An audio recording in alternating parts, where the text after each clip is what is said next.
ഏറ്റവും വലിയ ദർശനം എന്താണെന്ന് നിങ്ങളുടെ കുട്ടികളെ പറഞ്ഞ് മനസ്സിലാക്കണം.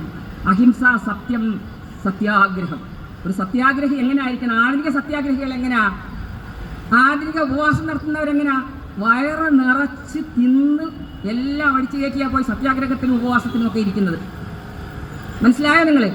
ഗാന്ധിജിയുടെ സത്യാഗ്രഹം എങ്ങനെയായിരുന്നു? സത്യാഗ്രഹികൾ സത്യമുള്ളവനാകണം, ഈശ്വരവിശ്വാസിയാകണം, ദയ വേണം, കാരുണ്യം വേണം, സ്നേഹം വേണം, സാഹോദര്യം വേണം, നിർഭയനാകണം സത്യാഗ്രഹി. സത്യാഗ്രഹത്തിൽ എന്ന വാക്കിനർത്ഥം സത്യാഗ്രഹി, സത്യത്തെ എന്താണ് ആഗ്രഹിക്കുന്നവൻ സത്യാഗ്രഹി. സത്യാഗ്രഹം എന്ന ദർശനം ലോകത്തിന് ഗാന്ധിജി നൽകിയ ഏറ്റവും വലിയ സംഭാവനയാണ് ഏത്? സത്യാഗ്രഹം. ഗാന്ധിജി എന്തെല്ലാം കാര്യങ്ങളെ നമുക്ക് പഠിപ്പിച്ചു തന്നു. ഗാന്ധിജി സത്യത്തെക്കുറിച്ച് പഠിപ്പിച്ചു തന്നു, സത്യാഗ്രഹത്തെക്കുറിച്ച് നമുക്ക് മനസ്സിലാക്കി തന്നു, അഹിംസയെക്കുറിച്ച് നമുക്ക് പഠിപ്പിച്ചു തന്നു. എങ്ങനെ നമ്മൾ ഭക്ഷണം കഴിക്കണം, എന്താണ് നമ്മുടെ അവകാശങ്ങൾ, എന്താണ് ക്ഷമ, എന്താണ് അച്ചടക്കം, എന്താണ് ഇംഗ്ലീഷ് ഭാഷയുടെ പ്രയോജനം, ഒരു പൊതുപ്രവർത്തകൻ എങ്ങനെയായിരിക്കണം, എന്തെല്ലാം കാര്യങ്ങളിലേക്കാണ് ഗാന്ധിജി കടന്നുപോയിട്ടുള്ളതെന്നറിയാവോ നിങ്ങൾക്ക്? ആ ദർശനങ്ങൾ പഠിച്ചാൽ, ആ ഗാന്ധിയൻ ചിന്ത മനസ്സിൽ വളർന്നു വന്നാൽ ഒരക്രമത്തിലേക്കും, ഒരു അനാശാസ്യ പ്രവർത്തനങ്ങളിലേക്കും, ഒരു ദുർനടപടികളിലേക്കും, ഒരു തിന്മയിലേക്കും ഒരു വ്യക്തി ചലിക്കൂല. സത്യം. ആ ദർശനങ്ങളൊന്ന് വായിക്കണം. നിങ്ങൾ സുകുമാർ അഴീക്കോടിൻ്റെ ഒരു പുസ്തകമുണ്ട്. സുകുമാർ അഴീക്കോട് നമ്മൾ കേട്ടിട്ടില്ല? ഭയങ്കര പ്രാസംഗികനും സാഹിത്യകാരൻ. തത്വമസി എന്ന് പറഞ്ഞ പുസ്തകം എഴുതി കേന്ദ്ര സാഹിത്യ അക്കാദമി, സംസ്ഥാന സാഹിത്യ അക്കാദമി, അങ്ങനെ എന്തെല്ലോ പുരസ്കാരങ്ങൾ എഴുതിയ നല്ല പ്രാസംഗികനും എഴുത്തുകാരനുമായ സുകുമാർ അഴീക്കോടിൻ്റെ അതിമനോഹരമായ ഒരു പുസ്തകമുണ്ട്, മഹാത്മാവിൻ്റെ വഴികളിലൂടെ. ആ പുസ്തകം അതൊന്നെടുത്ത് വായിക്കണം. ഗാന്ധിജി ആരാണെന്നറിയണം, ചർക്ക എന്താണെന്നറിയണം, ഖാദി എന്താണെന്നൊക്കെ അറിയണമെങ്കിൽ, ഗാന്ധിജിയുടെ പ്രവർത്തനങ്ങളെല്ലാം അറിയണമെങ്കിൽ ആ സുകുമാർ അഴീക്കോടിൻ്റെ ആ പുസ്തകം എടുത്ത് നമ്മൾ വായിക്കണം. ഒന്ന് വായിച്ച് മനസ്സിലാക്കണം. നമുക്കാണ് രാജ്യം നേരിടുന്ന വെല്ലുവിളികൾക്കെല്ലാം ഒറ്റമൂലിയാണ് ഈ ഗാന്ധിയൻ ദർശനങ്ങൾ, ഗാന്ധിയൻ ചിന്തകൾ. അഹിംസയെക്കുറിച്ച് എന്താ ഗാന്ധിജി പറഞ്ഞേ? അഹിംസ ഒരു ജീവിത യാഥാർത്ഥ്യമാണ്, അതൊരു തിയറിയല്ല. അഹിംസയിലേക്ക് നമ്മൾ എത്തുന്ന എങ്ങനെയാണ്? സത്യത്തിലൂടെ മാത്രമേ നമുക്ക് അഹിംസയിൽ എത്താൻ കഴിയൂ. സത്യമാണ് ഈശ്വരൻ, ഈശ്വരനാണ് സത്യം. ഈശ്വരനെ നമ്മൾക്ക് എങ്ങനെ ദർശിക്കാം? സകല ജീവജാലങ്ങളിലും ഈശ്വര ചൈതന്യം കുടികൊള്ളുന്നുണ്ട്. സകല ജീവജാലങ്ങളിലൂടെയും നമുക്ക് ഈശ്വരനെ ദർശിക്കാം. അദ്ദേഹം ഭയങ്കര ഈശ്വര വിശ്വാസിയായിരുന്നു. അദ്ദേഹത്തിൻ്റെ കയ്യിലൊരു ഖുർആൻ ഉണ്ടാകും, അദ്ദേഹത്തിൻ്റെ മഹാത്മജിയുടെ കയ്യിലൊരു ഗീതയുണ്ടാകും, ബൈബിൾ ഉണ്ടാകും. എല്ലാ മതങ്ങളെയും കുറിച്ച് നന്നായി പഠിച്ച് മനസ്സിലാക്കിയിട്ടാണ് ഗാന്ധിജി പ്രസംഗങ്ങളൊക്കെ നടത്തുന്നത്. തൻ്റെ പത്രങ്ങൾ, ഹിന്ദു സ്വരാജ്, ഗാന്ധിയുടെ പത്രം നിങ്ങൾ കേട്ടില്ലോ? ഹിന്ദു സ്വരാജിൻ്റെ പത്രങ്ങളിലൊക്കെ ഗാന്ധി എഴുതുന്ന വെറുതെ എഴുതുന്നതല്ല, നന്നായി വായിച്ച് ഓരോ മതങ്ങളെക്കുറിച്ചും ഗാഢമായി ഗഹനമായി ചിന്തിച്ച് പഠിച്ച് സ്റ്റഡി ചെയ്താണ് ഗാന്ധിജി ഓരോന്നും എഴുതുന്നത്. അഹിംസ പരമോ ധർമ്മ, അഹിംസ പരമമായ ധർമ്മമാണ്. മതങ്ങളെക്കുറിച്ച് എന്താ ഗാന്ധി പറഞ്ഞേ? എല്ലാ മതങ്ങളും ഈശ്വരൻ്റെ സന്നിധാനത്തിലേക്ക് ഒഴുകുന്ന വിവിധ വഴിയാണ് മതങ്ങൾ. എല്ലാ മതങ്ങളിലെയും സാരാംശം ഒന്ന് തന്നെ. ഒരു ജാതി, ഒരു മതം, ഒരു ദൈവം, മനുഷ്യനെ. മതം ഏതായാലും മനുഷ്യൻ നന്നായാലും. എന്ത് മതം, എന്ത് വർഗീയത, എന്ത് ജാതീയത, അതൊന്നും പറയരുത്. ജാതിയും മതമൊന്നും. നമ്മൾ ഏത് നൂറ്റാണ്ടിലാണ് ജീവിക്കുന്നത്? നമുക്ക് മതേതര മനസ്സ് വേണം എപ്പോഴും. ആ ഒരു മനസ്സാണ് നമുക്ക് വേണ്ടത്. ഗാന്ധിയൻ ചിന്തകൾ എന്താണ്? ഗാന്ധിയെക്കുറിച്ച് ഗാന്ധിയനാകണമെങ്കിൽ നമ്മുടെ മനസ്സ് മതേതര മനസ്സാകണം. എല്ലാ മതങ്ങളോടും നമ്മളെങ്ങനെയാണ് തുല്യമായി എല്ലാ മതങ്ങളെയും കരുതുക. എല്ലാ മതത്തിൻ്റെ നന്മ, ഒരുപാട് നന്മകളുണ്ട് എല്ലാ മതങ്ങളിലും. ഒരേ ആശയങ്ങളാണ്, ഒരേ ഐഡിയോളജിയാണ് എല്ലാ മതങ്ങളും പറയുന്നത്. എല്ലാ മതങ്ങളും ഒന്ന് തന്നെ. ഏകദൈവം, വിശ്വമാനവനാണ് ഗാന്ധിജി. ഏകലോകമാണ് അദ്ദേഹത്തിൻ്റെ സങ്കല്പം. അദ്ദേഹത്തിൻ്റെ ഏകലോകം എന്ന ആശയത്തിലൂടെയാണ് നമ്മുടെ രവീന്ദ്രനാഥ ടാഗോർ വിശ്വഭാരതി സർവകലാശാല ഇവിടെ രൂപപ്പെടുത്തിയിരിക്കുന്നത്. ഏകലോകം. എന്താ ഗാന്ധിജി പറയുന്നത്? ഈ ഭൂമിയിലെ ഏകോദര സഹോദരങ്ങളാണ് നമ്മൾ ഓരോരുത്തരും. ഈ ഭൂമിയിലെ ജലം നമ്മൾ ഒരുമിച്ച് പങ്കിടുന്നു. അമേരിക്കക്കാർക്ക് പ്രത്യേക ജലമുണ്ടോ, വെള്ളമുണ്ടോ? ഇന്ത്യക്കാർക്ക് പ്രത്യേകമുണ്ടോ? ഭൂമിയിലെ ജലമാണ് നമ്മളെല്ലാവരും ഒരുമിച്ച് പാനം ചെയ്യുന്നു. സൂര്യൻ്റെ ഊർജം ഒന്നിച്ച് നമ്മൾ അനുഭവിക്കുന്നു. വായു നമ്മൾ ഒന്നിച്ച് പങ്കിടുന്നു. സൂര്യൻ്റെ ഊർജം നമ്മൾ, ഗാന്ധിജി പറഞ്ഞതാ, സൂര്യൻ്റെ ഊർജം നമ്മൾ ഒന്നിച്ച് പങ്കിടുന്നു. അതുപോലെ തന്നെ എന്താണ്? ജലം നമ്മൾ ഒന്നിച്ച് പങ്കിടുന്നു. അതുപോലെ തന്നെ കാർഷിക വിഭവങ്ങളും നമ്മൾ ഒന്നിച്ച് പങ്കിടുന്നു. ഇവിടെ വേർതിരിവില്ല. അതുകൊണ്ട് സ്വദേശി എന്നോ പരദേശി എന്നോ വിദേശി എന്നോ നമ്മൾ പറയാൻ പാടില്ല. നമ്മളെല്ലാം ഏകോദര സഹോദരങ്ങളാണ് എന്ന് പറയാൻ മഹാത്മജിക്കല്ലാതെ മഹാത്മാവിനല്ലാതെ ആർക്കാ കഴിയുക? ഈ ലോകത്തിൽ ആർക്കെങ്കിലും കഴിയും അങ്ങനെ പറയാൻ? നമ്മൾ ഒരേ ജലം കുടിക്കുന്നു, നമ്മൾ ഒരേ സൂര്യൻ്റെ ഊർജം സ്വീകരിക്കുന്നു, നമ്മൾ ഒരേ വായു ശ്വസിക്കുന്നു, ഒരേ കാർഷിക വിഭവങ്ങൾ നമ്മൾ പങ്കിടുന്നു. അപ്പോൾ എങ്ങനെയാണ് ജാതിയുടെയും മതത്തിൻ്റെയും പേരിൽ വർഗത്തിൻ്റെയും പേരിൽ മനുഷ്യനെ മാറ്റി നിർത്താൻ കഴിയുക? നമ്മളൊക്കെ ഏകോദര സഹോദരങ്ങളല്ലേ എന്നാണ് ഗാന്ധിജിയുടെ ചോദ്യം. നമ്മൾ പഠിച്ച് മനസ്സിലാക്കേണ്ട കാര്യങ്ങളായതൊക്കെ. എല്ലാ മതങ്ങളിലെയും നല്ല സാരാംശങ്ങൾ നമ്മൾ മനസ്സിലാക്കണം. ഹിന്ദു സഹോദര, ഗാന്ധിജി പറയുന്നു, ഹിന്ദു സഹോദര, നിങ്ങളുടെ ഇസ്ലാം സഹോദരൻ വിഷമിക്കുമ്പോൾ, അവൻ പ്രയാസപ്പെടുമ്പോൾ, അവൻ ബുദ്ധിമുട്ടുമ്പോൾ, അവൻ്റെ സന്തോഷത്തിലും ദുഃഖത്തിലും നീ പങ്കുചേരുക. അതുപോലെ തന്നെ മുസ്ലിം സഹോദരനും അങ്ങനെ സ്നേഹത്തിലും സൗഹൃദത്തിലും ദുഃഖത്തിലും പങ്കെടുക്കുക. ഇവിടെ സുബൈദ താത്ത വൈഷ്ണവ ജനതോ ഗാന്ധിക്ക് ഇഷ്ടമുള്ള ഗാനമാണ്. വൈഷ്ണവ ജനതോ തേനെ കഹിയേ ജെ പീഡുപരായി ജാനേ രേ. എത്ര മനോഹരമായ ഗാന്ധിജിക്ക് ഇഷ്ടപ്പെട്ട പ്രാർത്ഥനയാണ്. എന്താണ് ആ പ്രാർത്ഥനയുടെ അർത്ഥം? മനുഷ്യന്റെ ദുഃഖത്തിലും അവന്റെ സങ്കടത്തിലും പ്രയാസങ്ങളും പങ്കുവെക്കുന്നവനാണ്. സഹജീവികളുടെ ദുഃഖവും പ്രയാസവും വേദനയും കഷ്ടപ്പാടും അതിൽ പങ്കാളിയാകുന്നവനാണ് യഥാർത്ഥ മനുഷ്യൻ എന്നാണ് ആ പാട്ടിനർത്ഥം. ആ ഗാനത്തിന് അർത്ഥവതാ. ഗാന്ധിജി ഇഷ്ടപ്പെട്ട പ്രാർത്ഥനയാണ് ഈ വൈഷ്ണവ ജനത. വളരെ മനോഹരമായി ഇല്ല. മതങ്ങൾ വിദ്വേഷം വളർത്തുന്നില്ല, നമ്മളാ വിദ്വേഷം വളർത്തുന്നത്, മതമല്ല. ഉള്ളൂരിന്റെ ഒരു കവിതയുണ്ട്. ഒരൊറ്റ മതമുണ്ടുലകിന്നുയരാം പ്രേമ മതം നല്ലോ പരക്കണമ്മേ പാലമൃതൂട്ടും പാർവണ ശശിബിംബം സ്വരൂപനാണ് ദൈവം, ഏക ദൈവം, എല്ലാവർക്കും സ്നേഹവും കാരുണ്യവും ദയയും വർഷിക്കുന്ന ദൈവം ഒന്നാണ്. ആ പ്രപഞ്ച ചൈതന്യത്തെ മാത്രം നമ്മൾ ആരാധിക്കുക. അല്ലാതെ ജാതിയുടെയും മതത്തിന്റെയും പേരിൽ അതൊക്കെ ഉണ്ടാക്കി വെച്ച ദൈവങ്ങളാ. ഒറ്റ ദൈവം. അപ്പം അച്ചടക്കത്തെ കുറിച്ച് എന്താ ഗാന്ധിജിന് ഒരുപാട് പറയാനുണ്ട്. എവിടെ പോയാലും നമ്മൾ വെൽ ഡിസിപ്ലിൻഡ് ആകണം. അച്ചടക്കം നമ്മളെ ശരിയായ ലക്ഷ്യത്തിലെത്തിക്കും. അച്ചടക്കം ഉണ്ടെങ്കിലേ രാമരാജ്യം സ്ഥാപിതമാകാൻ പറ്റൂ. സംഘപരിവാറുടെ രാമരാജ്യം വേറെ, ഗാന്ധിജിയുടെ രാമരാജ്യത്തിന്റെ അർത്ഥം എന്താണ്? ഭൂമിയിലെ ദൈവത്തിന്റെ ലോകം. അതാണ് ഗാന്ധിജിയുടെ രാമരാജ്യം.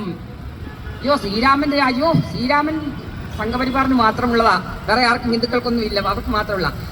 ഗാന്ധിജി രാമരാജ്യത്തെ പറ്റി പരാമർശിക്കുന്നുണ്ട്. അത് ഗാന്ധിജി BJP-യാ, ഗാന്ധിജി RSS-ആ, ഇതൊക്കെ പറഞ്ഞു വരുത്തുന്നത്. എന്താണ് ഗാന്ധിജിയുടെ രാമരാജ്യം? ഭൂമിയിലെ ദൈവത്തിന്റെ ലോകം, അതാണ് രാമരാജ്യം എന്ന് പറയുന്നത്. ഇന്ത്യ രാമരാജ്യമാകണം, നന്മയുള്ള രാജ്യമാകണം എന്ന് ഗാന്ധിജി രാമരാജ്യം എന്ന് പറഞ്ഞ അതായത് ഇന്ത്യ മഹാരാജ്യം ദൈവത്തിന്റെ ഒരു ലോകമാകണം. ദൈവത്തിന്റെ ലോകത്ത് വല്ലവർക്കും വല്ല പ്രയാസമുണ്ടോ? ജാതീയതയുണ്ടോ? വർഗീയതയുണ്ടോ? സ്ത്രീപീഡനമുണ്ടോ? ബാലപീഡനമുണ്ടോ? കർഷക കലാപമുണ്ടോ? തൊഴിലില്ലായ്മയുണ്ടോ? ഒന്നുമില്ല. രാമന്റെ രാജ്യത്ത് ഇതൊന്നുമില്ലായിരുന്നു. ഐശ്വര്യപൂർണമായ ഒരു രാജ്യം, അതായിരുന്നു രാമരാജ്യം. ഇന്ത്യ രാമരാജ്യം ആഗ്രഹിക്കണമെന്ന് ഗാന്ധിജി വിചാരിച്ച ആ രാമരാജ്യമാണ്. ഭൂമിയുടെ ദൈവത്തിന്റെ ഇരിപ്പിടം, ദൈവത്തിന്റെ ലോകമാകണം ഈ ഇന്ത്യ, ഈ രാജ്യം എന്നാണ് ആര് ഉദ്ദേശിച്ചത്? ഗാന്ധിജി ഉദ്ദേശിച്ചത്. അവകാശങ്ങളെ കുറിച്ച് ഗാന്ധിജിയാ പറയുന്നത്. ഒരുപാട് ഐഡിയോളജിയുണ്ട്. അവകാശങ്ങൾ നമുക്ക് ഒരുപാട് അവകാശമുണ്ട്, ഇല്ലയോ? എന്തൊക്കെയാണ് നമ്മുടെ അവകാശങ്ങൾ? നമ്മുടെ അവകാശങ്ങൾ എന്തൊക്കെയാണ്? നമുക്ക് വിദ്യാഭ്യാസത്തിനുള്ള അവകാശമുണ്ട്, സ്വാതന്ത്ര്യത്തിനുള്ള അവകാശമുണ്ട്, സമത്വത്തിനുള്ള അവകാശമുണ്ട്, നമുക്ക് വിവാഹം കഴിക്കാൻ ഇഷ്ടമുള്ള ഇണയെ സ്വീകരിക്കാനുള്ള അവകാശമുണ്ട്, വിദ്യാഭ്യാസത്തിനുള്ള അവകാശമുണ്ട്, ഇഷ്ടമുള്ള ജോലി സ്വീകരിക്കാനുള്ള അവകാശമുണ്ട്, പ്രണയിച്ച് വിവാഹം കഴിക്കാനുള്ള അവകാശമുണ്ട്. ഇതെല്ലാം നമ്മുടെ അവകാശങ്ങളാണ്. ഗാന്ധിജി പറഞ്ഞ അവകാശങ്ങൾ നിങ്ങൾക്ക് നേടണമെങ്കിൽ നിങ്ങൾ എന്ത് ചെയ്യണം? നിങ്ങളുടെ കർത്തവ്യങ്ങൾ നിങ്ങൾ ചെയ്യണം. അവകാശങ്ങളും കർത്തവ്യങ്ങളും കടമകളും ഒരു നാണയത്തിന്റെ രണ്ട് വശങ്ങളാണ്. അതുകൊണ്ട് നിങ്ങൾ നിങ്ങളുടെ കടമ നിർവഹിക്കണം. കടമ എന്ന് പറഞ്ഞാൽ കർമ്മം. എന്താണ് കടമ എന്ന് പറയുന്നതിന്റെ അർത്ഥം? കർമ്മം. കർമ്മണ്യേ വാദികാരസ്തേ മാം ഫലേഷു കദാചന.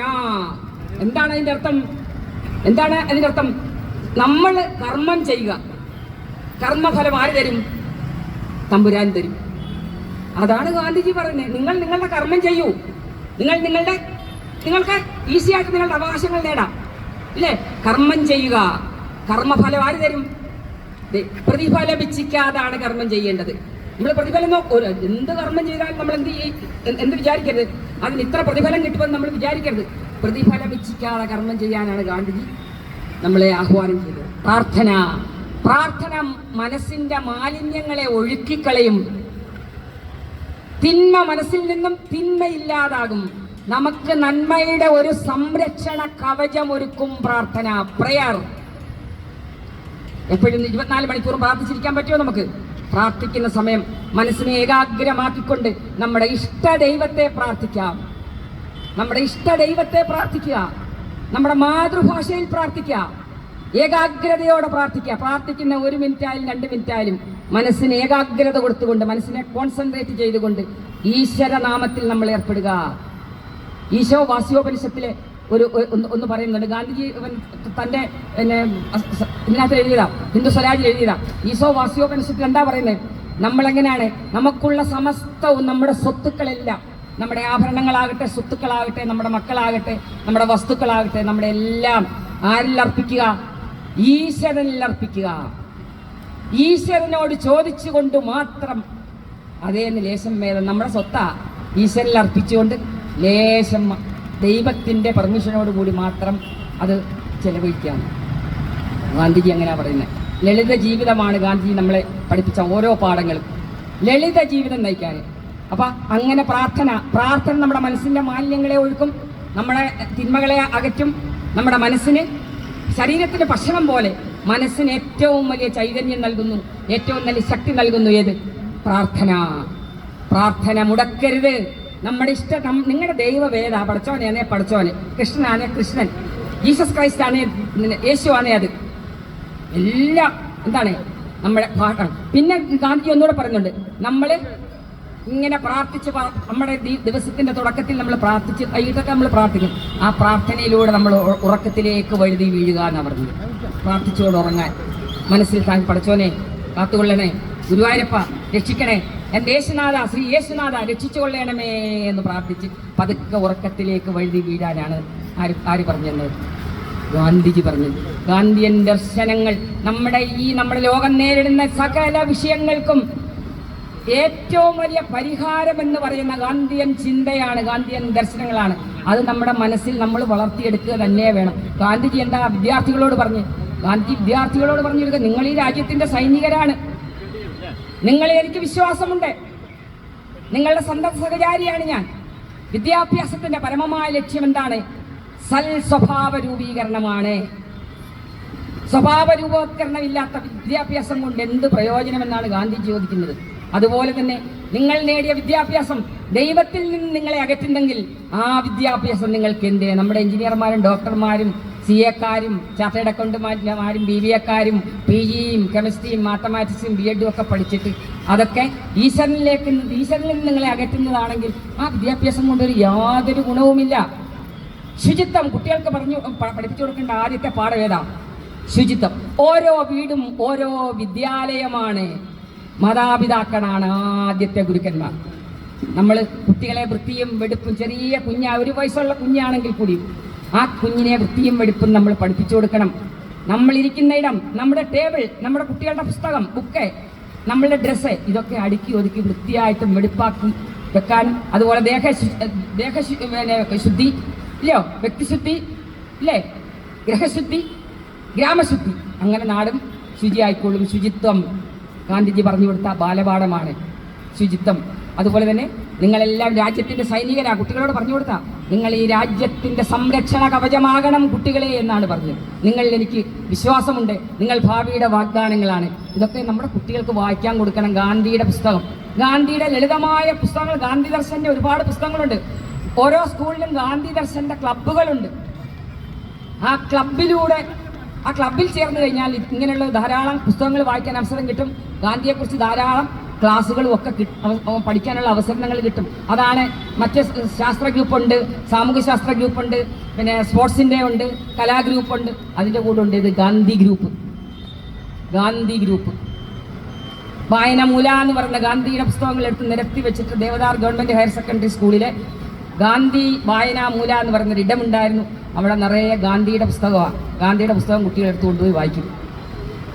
ഒരു 10 പേര് വായിച്ചാൽ 2 പേർക്കെങ്കിലും മാനസികമായ മാറ്റം ഉണ്ടായാൽ അവൻ ഉത്തമ പൗരനാകട്ടെ, ഉത്തമ പൗരനായിട്ട് അവൻ വളരട്ടെ. അതിന് ഗാന്ധിയൻ ദർശനങ്ങളും ചിന്തകളും അനിവാര്യമാണ്. ഇനിയും ഗാന്ധിജി ഇവിടുത്തെ അധ്യാപകരോട് എന്താ പറഞ്ഞേ? അധ്യാപകരെല്ലാം കേൾക്കണം, ടീച്ചേഴ്സ് എല്ലാം കേൾക്കണ്ട. അധ്യാപകരോട് എന്താ പറഞ്ഞേ ഗാന്ധിജി? നിങ്ങൾ കുട്ടികളുടെ തലച്ചോറ് മാത്രമല്ല വാർത്തെടുക്കേണ്ടത്, പരിശുദ്ധമായ ഒരു ഹൃദയം, ഒരു മനസ്സുകൂടി അവന് വാർത്തെടുക്കേണ്ടതുണ്ട്. ഒരു നല്ല സാമൂഹ്യ പ്രതിബദ്ധത ഉണ്ടാകണം അധ്യാപകന്. കുട്ടികളും അധ്യാപകനും സ്കൂളിൽ മാത്രമല്ല പൊതു ഇടങ്ങളിൽ സേവന പ്രവർത്തനങ്ങൾ ചെയ്യണം. മാതൃഭാഷയെ സ്നേഹിക്കാൻ പഠിപ്പിക്കണം അധ്യാപകൻ കുട്ടിയെ. മാതൃഭാഷയെ മാതൃഭൂമിയെ സ്നേഹിക്കാൻ പഠിപ്പിക്കണം അധ്യാപകർ എന്നാണ് അധ്യാപകരോട് ആര് പറഞ്ഞത്? ഗാന്ധിജി പറഞ്ഞത്. നല്ല കുട്ടികളെ വാർത്തെടുക്കണം, നല്ല ഒരു പരിശുദ്ധമായ ഹൃദയത്തിന് ഉടമയാക്കി നമ്മളുടെ കുട്ടിയെ പരിവർത്തനപ്പെടുത്തി എടുക്കണം എന്നാണ് ആര് ആവശ്യപ്പെട്ടത്? ഗാന്ധിജി അധ്യാപകരോട് ആവശ്യപ്പെട്ടത്. പഠിപ്പിക്കലും തലച്ചോറ് വളർത്തുക മാത്രമല്ലെന്ന്, നല്ല മൂല്യങ്ങൾ, നമ്മുടെ മൂല്യങ്ങൾ വളർത്താനുള്ള ശ്രമവും ഉണ്ടാകണം. സ്ത്രീകളോട് എന്താ ഗാന്ധിജി പറഞ്ഞത്? വിദ്യാർത്ഥികൾക്കുള്ള ഉപദേശമുണ്ട്, അതുപോലെ അധ്യാപകർക്കുള്ള ഉപദേശങ്ങളുണ്ട്. സ്ത്രീകളോടൊന്നും ഉള്ള ഉപദേശം, സ്വാതന്ത്ര്യ സമരത്തിൽ സ്ത്രീത്വത്തെ മുൻനിർത്തിയാണ് ഗാന്ധിജി ദേശീയ പ്രസ്ഥാനം നയിച്ചത്. ഞാൻ അതിലേക്കൊന്നും പോകുന്നില്ല. ഗാന്ധിജി ഒരുപാട് സമരങ്ങൾ നടത്തി, സ്വാതന്ത്ര്യ സമരം നേടിയെടുത്തെന്നൊക്കെ നമുക്കറിയാം. അതൊന്നുമല്ല നമ്മൾ ഗാന്ധിയുടെ ദർശനങ്ങൾ, ഗാന്ധിയുടെ ആശയങ്ങളാണ് ഗാന്ധിയുടെ ചിന്തകളാണ് നമ്മൾ പഠിക്കേണ്ടത്, നമ്മുടെ കുട്ടികൾക്ക് പകർന്നു കൊടുക്കേണ്ടത്. സ്ത്രീകളോടെന്താ? സ്ത്രീകളെ എന്താ അവരോട് പറഞ്ഞു? സ്ത്രീകളെ നിങ്ങളുടെ ധീരത ഒന്നുകൊണ്ട് മാത്രമാണ് നിങ്ങൾ അറിയപ്പെടുന്നവരായി മാറുന്നത്. ധീരരായിരിക്കണം, സ്ത്രീകൾ ആത്മബലമുള്ളവരായിരിക്കണം. വാളിന്റെ ബലമല്ല നമുക്ക് വേണ്ടത്, ആത്മീയ ബലമാണ് നമ്മൾക്ക് വേണ്ടത്. ധൈര്യവതികളായിരിക്കൂ എന്നാണ് സ്ത്രീകളോട് പറഞ്ഞത്. അതുപോലെ തന്നെ സ്ത്രീ ശാക്തീകരണം ഇന്ത്യയുടെ ദേശീയ പ്രസ്ഥാനത്തിന് അനിവാര്യമാണ് എന്ന് ഗാന്ധിജി പ്രസ്താവിച്ചപ്പോഴാണ് കസ്തൂർബാ ഗാന്ധി സ്ത്രീകളെയെല്ലാം കൂടെ സംഘടിപ്പിച്ചുകൊണ്ട് ഗാന്ധിജിയുടെ സഹധർമ്മിണി ഇന്ത്യൻ ദേശീയ പ്രസ്ഥാനത്തിലേക്ക് ആരെ നയിച്ചത്? സ്ത്രീകളെ നയിച്ചത്. നിങ്ങൾ ആരെയും ഭയപ്പെടരുത്. ഗാന്ധി സ്ത്രീകളെന്താ പറഞ്ഞേ? നിങ്ങൾ ആരെയും ഭയപ്പെടരുത്, നിങ്ങൾ ഭയപ്പെടേണ്ട ഒരേ ഒരാൾ മാത്രം. ആരെയാ അത്? നിങ്ങളെന്ന് പറഞ്ഞു, വനിതകൾ സഹോദരിമാരെന്ന് പറഞ്ഞു. ആരെയാണ് നമ്മൾ ഭയപ്പെടേണ്ടത്? ദൈവം. ഇവിടെ ഉത്തരം കിട്ടി. ഭർത്താവിനെയും ഭയപ്പെടേണ്ട, നാട്ടുകാരെയും ഭയപ്പെടേണ്ട, ആരെയും നമ്മൾ ഭയപ്പെടേണ്ട. നമ്മൾ നന്മയുള്ളവരായി ജീവിച്ചാൽ ആരും നമ്മുടെ നിലമണ്ട കയറാൻ വരില്ല. നമ്മൾ ഭയപ്പെടേണ്ടത് ആരെയാണ്? ദൈവത്തെയാണ് ഭയപ്പെടേണ്ടത്. ദൈവത്തെ മാത്രം നമ്മൾ ഭയപ്പെടുക. ആദർശശുദ്ധിയുള്ളവരായി നമ്മൾ ജീവിക്കുക, ഭർത്തൃമതികളായിട്ട് നമ്മൾ ജീവിക്കുക, മക്കൾക്ക് നല്ല അമ്മയായിട്ട്, സ്ത്രീകൾക്ക് നല്ല മാതൃകയായിട്ട്, സമൂഹത്തിന് നല്ല മാതൃകയായിട്ട് സ്ത്രീകൾ ജീവിതം മുന്നോട്ട് നയിക്കുക. നിങ്ങൾ ആരെയും പേടിക്കണ്ട, നിങ്ങൾ ആരെയും പേടിച്ചാൽ മതി, ദൈവത്തെ പേടിച്ചാൽ മതി എന്ന് പറഞ്ഞു. കേട്ടോ? അതാണ് സ്ത്രീകൾക്ക് ഗാന്ധിജി കൊടുത്ത ഉപദേശം. ഞാൻ ഈ പറഞ്ഞ പുസ്തകം നിങ്ങൾ എടുത്ത് വായിക്കണം. ഒരുപാട് പറയാനുണ്ട് ഗാന്ധിജിയുടെ ആശയങ്ങൾ, ഗാന്ധിജിയുടെ ഐഡിയോളജി. ഗാന്ധിജി ബ്രിട്ടീഷ് ഇന്ത്യയുടെ കടലോര ഗ്രാമമായ പോർബന്തറിൽ ജനിച്ച് സ്വതന്ത്ര ഇന്ത്യയുടെ തലസ്ഥാനമായ ഡൽഹിയിലെ നാഥുറാം വിനായക ഗോഡ്സെയുടെ വെടിയേറ്റ് മരിച്ച ഗാന്ധിയുടെ ചരിത്രം ഇതിഹാസമാണ്. ലൂയി ഫിഷർ എന്ന് പറയുന്ന ആളെന്താ പറഞ്ഞേ? പടിഞ്ഞാറൻ രാജ്യങ്ങൾക്ക് ഇന്ത്യ നൽകിയ സംഭാവനയാണ് അത്. ഗാന്ധിജി, മഹാത്മാഗാന്ധിജി നമ്മുടെ മാരക രോഗങ്ങൾക്കുള്ള സിദ്ധൌഷധമാണ് ഗാന്ധിജി. ഇതുപോലെ ഒരു ആൾ ഈ ഇന്ത്യ മഹാരാജ്യത്തോ ലോകത്തെ എവിടെങ്കിലും ജനിച്ചിട്ടുണ്ടോ? ഗാന്ധിയെ